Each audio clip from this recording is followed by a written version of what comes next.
once again to the stage, and thank you for having been with us. Why do women doctors need an association? Oh, I get that question a lot. Women doctors need an association because women's needs are peculiar, and the umbrella association for medical doctors do not deal with many of those needs. True to form, disease doesn't know gender. So if you have a child with severe meningitis, the meningitis will not say, oh, I'm not going to be severe because you're a woman, and so I'm going to try to be as mild as possible because I know it's a woman that is treating me. It's going to be fulminant. It could take the life of the child. It could be life-threatening. So whether it is a male doctor or a female doctor that is treating that patient, the best skill that is required to be able to make sure that that patient has a good outcome is expected of whether you are a male or female doctor. So as a female doctor, you're going to write all the exams the same way the male doctors are going to write. You're going to do all the various programs and so on, postings, the postgraduate programs, everything to get to that level where you are qualified, certified to provide care at every level, whether it is general care or specialist care to the patients that you're seeing. However, it doesn't stop the woman from being a woman, and she has peculiar needs that are not usually addressed. And that is where the Medical Women's Association comes in. It allows us to mentor and be mentored.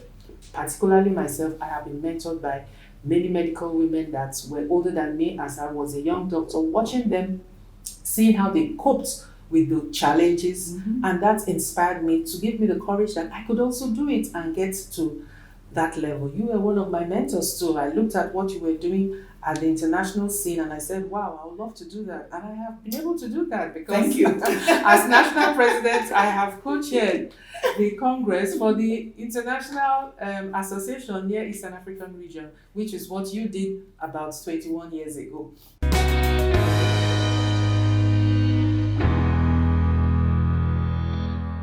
Welcome once again to the stage, and thank you for having been with us. I have come to a very exciting part of the show. In the last segment, we talked to Dr. Mini. Exciting information on what the Medical Women Association is doing. And we're now going to move on to our young doctor, perhaps a granddaughter. Thank you. But at least a daughter. Definitely a daughter. To Dr. Vivian. And as we focus on young women doctors in this show, to tell us, for you, what has been the journey? What's it been like? Thank you very much. I really want to appreciate you for the effort so far. Actually, when my national president called me up last night to talk to me about this, I was like, wow, it's interesting. So we have people like this who have been on this ship mentoring us, and we've not been able to partake fully in this. And she was like, yes, I want you to know what's going on. The journey as a young medical doctor has been an uphill task. It's not been so rosy. It's easy for people to come into the hospital and see a young lady wearing a ward coat attending to them. And some even say, oh, that baby doctor. Because you're not a man, you don't have a mustache, you're not huge, and all of that. Like you rightly said, we have been the endangered species here in this field because you have so many contemporaries. And my personal journey, it wouldn't be complete without linking it to the Medical Women Association of Nigeria, especially the FCT chapter. Medical women has been a breeding ground, and it's so unfortunate that a lot of young female doctors out there, they are not as interested as our previous mentors will want us to be. I use that word because if you know what you can gain from an association, you would not be left in the dark. I was in the dark for a long time. You don't have to make the same mistakes twice. Yes, you learn. Like, I came into M1 in 2015 from the president then on M1 FCT was Dr. Eno Ekop. And she was like, oh, let's just go. There's this meeting. They take care of young ladies. They're interested in what you want to do as a female doctor. And I was like, seriously? Because when you leave school, you are just stranded. You don't know what you want to do next. Do you want to go into residency? Do you want to just do GP? You don't really know the next line of action. And I went with her to the meeting, and lo and behold, I saw a lot of female doctors, well-to-do in the profession. They've gone far in the field, but they still have time for sacrifice, time to mentor you, time to bring you home, time to show you the path to follow. And that was how I started. So going there, I saw a lot of opportunities. You hear them talking about grants, you hear them talking about scholarship programs, you hear them talking about what to do as a mother, as a wife, as a single lady. These are things that a lot of us find difficult to align as we work. It's very difficult to bring all this together. And that has been the journey so far with them. And before you know it, I became the assistant secretary 2015, 2017. Then in 2017, they said, oh, Dr. Vivian, be the YDF coordinator into 2019. And so I've had mentors. A lot of these women call you up. A lot of them want to know, how are you doing? What is it like? What are you moving on with the next stage of your life? Now, coming down home, I found out that it was difficult to make a choice of the path I wanted to follow. But then I sit back and look, okay, when we get to medical women, who do I see? I see this. What paths have they followed? Can I speak to them one-on-one? I just pick up a model. Ma, sorry, I have something to discuss with you. And okay, they don't even give you the shrug or a shoulder to say, I don't really have time. No, nobody does that. They listen to you, they let you express your fears, your doubts. What do you really want? What is your passion? Because the medical field is so wide and it's easy to get lost.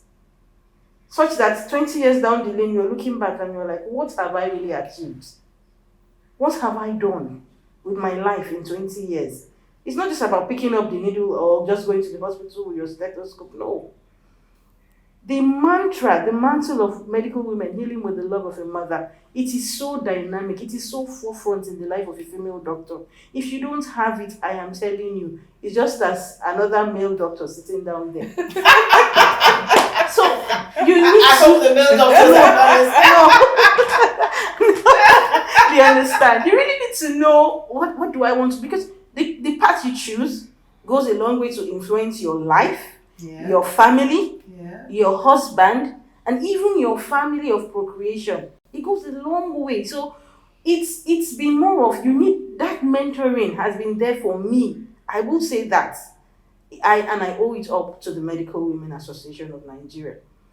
So definitely some of the challenges I find at the forefront, being being there in the hospital, you find colleagues, some who are married, they are grappling with calls. How do I take calls?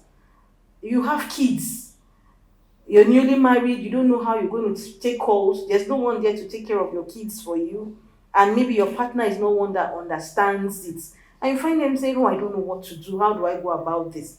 But when you have mentors like this, who we are privileged to have, they tell you how they battled it, how they went through this phase, and how you can come out better. You don't have to bear everything alone. No. They've been pathfinders. Sometimes I find myself in a tight position at work. I don't really know, how do I go about this situation at work? And you hear someone coming to you, oh, okay, this is what you have to do. Take it easy. Go follow this path, do this like this. And before you know it, you're giving back to society without stress. You're not putting so much on you. No. Because as a young doctor, you should be able to give back to the society without even expecting so much in return, like, I'm doing it for a gain. No, I don't think that was their own mantra when they were coming up. No. And that is why we can see them looking beautiful, glowing. They did the same medicine we practiced. And it's been fun all the way. So now in the Young Doctors Forum, there are programs that we've been opportune to inculcate into our program as we've progressed over the years. Thank God, our national president talked about the WhatsApp group. For M1 FCT, I had to start that for the young doctors in 2019. So that at least we had a forum where we could get things from the national level and discuss amongst ourselves. We had the opportunity to host the International Day of the Girl Child. Went to a school in Gwagwalada. It was a school of just some few natives, but they were so pleased, they were thrilled. And we didn't just do okay because it's the girl child, no. Sometimes when you leave out the boy child, you're even giving yourself worse danger. So we made them see, oh, this is the reason why you have to be in school with a girl. This is how you have to take care of her. This is how the girl is there to also be a classmate. Gender equality, MDG 35, it's all sorted out from the cradle. It's not something when we get there, we start trying to nip. No, M1 does it that from the cradle, let's nip these things in the bud so that we don't get the kind of menace we are having in the society now. Can I ask you, Vivian? Yes, ma'am. As a young doctor, you this is your life, you're living it. Would you advise other young people out there to do medicine, particularly other young girls, Yes, young sir. children? If it's your passion, why not? Okay. Why not? You Why don't think not? it's been too tough? I want you to encourage them because I think it's such a worthwhile profession. Yes, definitely it is. It's tough, but life itself is not a bed of roses. Absolutely. It's not. So you don't pray to have a softer life, no. I learned with my mentors, you pray to be tougher. And so if you have a pathway to be tougher, to show I can do something, I can make the world a better place for the next human, why don't you go ahead and do it? Okay. This will lead us to our last bit of discussion Okay. as we take a break. And to our viewers, we say, stay with us before we wind up. We'll see you.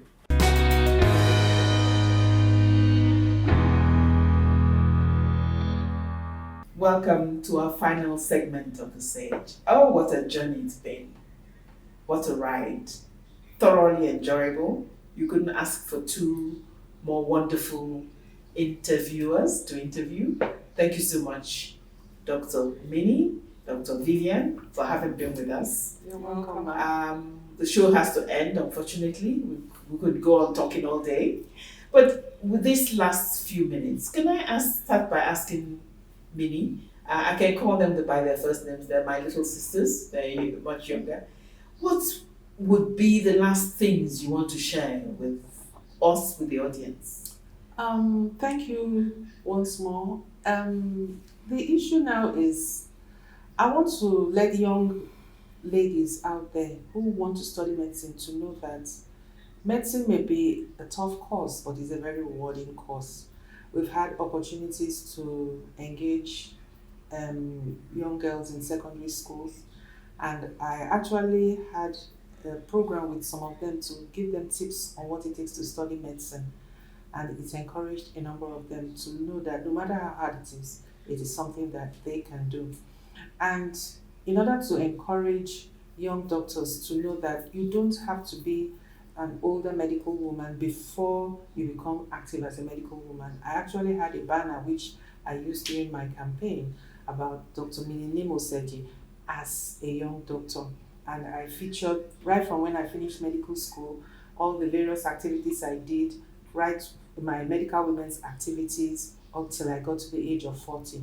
And so there's a particular one with myself and my baby at my first international congress in Sydney.